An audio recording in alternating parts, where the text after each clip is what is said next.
Okay, welcome back. I mean, if you're just sort of tuning in right now, happy to report that the market's back above 20,000 levels. We're up 115 odd points right now. Unseasonal rains and hailstorm have damaged crops in parts of Maharashtra. We've been reporting on this. My colleague Santya, for example, put out a story yesterday. State government's early estimates suggest that crops spread over 50,000 hectares have been damaged. Onions, grapes, mangoes and pomegranates are amongst the worst affected crops. One segment is, of course, grapes. The company in focus is Sula Vineyards. Rajiv Samant is Managing Director of the company. He's joining us right now to take some questions. Rajiv, good to have you with us here. Thank you very much for your time. Prashant this side. Could you begin by telling us your assessment of the damage that unseasonal rains have caused?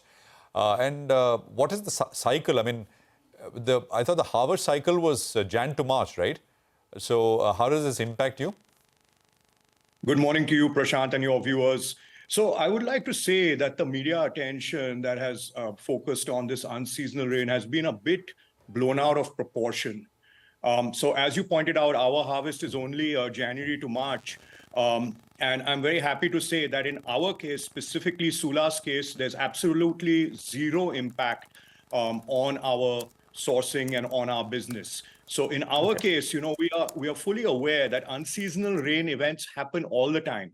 And so we've already taken some precautions. We always have a buffer harvest. And this time we're looking, in fact, at a bumper harvest going to happen in early 2024. So even if you lose a small amount of grapes in these unseasonal rain events, at the end of the day, it doesn't have an impact on us in the bigger picture. So there's been a very small impact in certain pockets, especially where there were hailstorms in certain parts of eastern Nifad, which is very localized. But I want to talk about the flip side, which is that we've had rainfall deficient districts and talukas, which have gotten a much needed water boost from this. So specifically our Dindori taluka, one of our brands is called Dindori.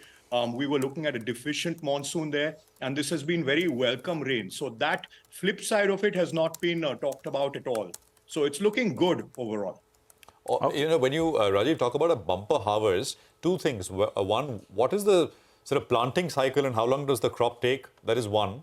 The harvest is, of course, Jan to March. And when you say bumper, could you put some numbers to it? What's the expectation? So generally from the time you plant, it takes about 2.5 years to get a full crop. After that, your vine stays viable for 15 years after that. So after 15 years, then you have to replant. That's the way it works with grapes.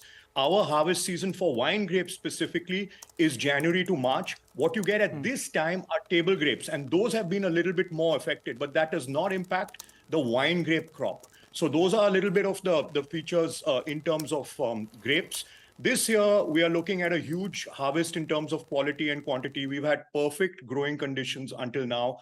So we always look at a buffer stock just to take care of events like this. So we were looking at about a 15% excess over what we needed. As a result of this rain, that's come down by about 4%. So we still have a nice 10% buffer over and above what we feel we need for FY24, FY25. All right, Rajiv, morning. Good to see you. So net, what you're trying to clarify to us is that net, actually, this unseasonal rains or the rains that we have seen is net positive for your business and no negative at all. Absolutely. That's exactly the outcome. Got it. All right, let's talk about numbers. Then we just had you a few days ago, though for the first half of the year, you've given a revenue growth of close to around 15%, mid-teens. Second half of the year, as you indicated, is much better. So what are you looking at in terms of a number for the year, since there is no negative coming out of the unseasonal rains? First half has been good. What do you end this year with?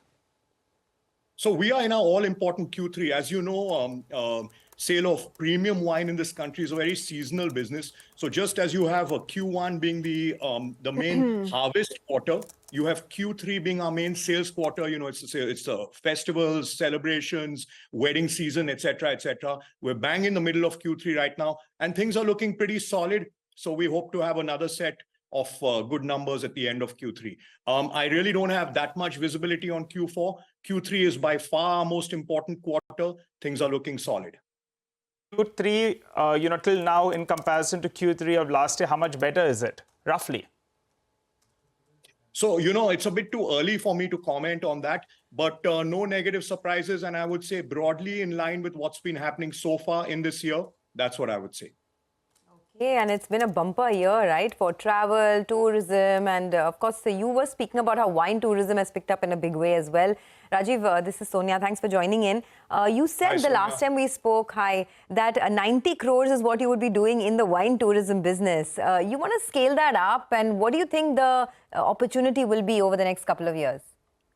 We absolutely want to scale that up. We have some new venues, in fact, coming in this financial year itself. It's a very exciting business for us. And the most important thing is that everyone who comes here wants to drink and wants to buy our most expensive wines. That's a trend that we've always noticed. So we realize that, in fact, today we really close at about 1,500 rupees a bottle. But this is a market which is looking for really well-made Indian wines at 2,000 rupees and even beyond. And we learn all that at our wine tourism. So it's a very exciting time. It's looking very strong Q3 in terms of wine tourism as well. So really no negative news today from my side. Things are looking good. So can you give us what was the occupancy at your resort in Q3 and what is the expected ARR?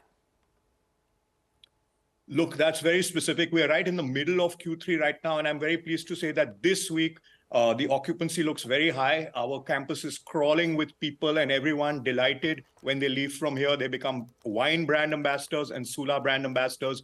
But occupancy is looking very solid. Of course, November, December, typically these are our most busy months. And this is no exception this time. Okay, all right, Rajiv, thanks so much for stopping by. I think the street is hearing what you had to say. Yesterday, there was some pressure on the stock, but post that clarification, the stock has moved to the high point of the day.